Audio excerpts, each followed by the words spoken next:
തിളയ്ക്കുമ്പോൾ ഒരു ചെറിയ വേവ് പോലെ അതിനകത്ത് വരും. അതിനകത്തേക്ക് നല്ലപോലെ ശർക്കരപ്പാനി അങ്ങോട്ട് ഒഴിക്കും.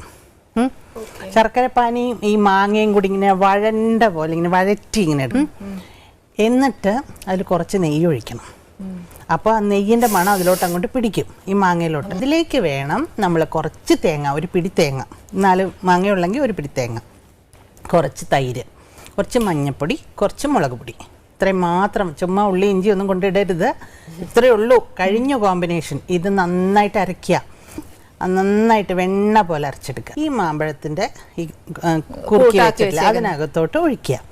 എന്നിട്ട് പ്രത്യേകം ശ്രദ്ധിക്കേണ്ടത് കടുക്, മുളക്, ഉലുവ നെയ്യിൽ തന്നെ വറക്കണം, വെളിച്ചെണ്ണയിലൊന്നും വറക്കരുത്.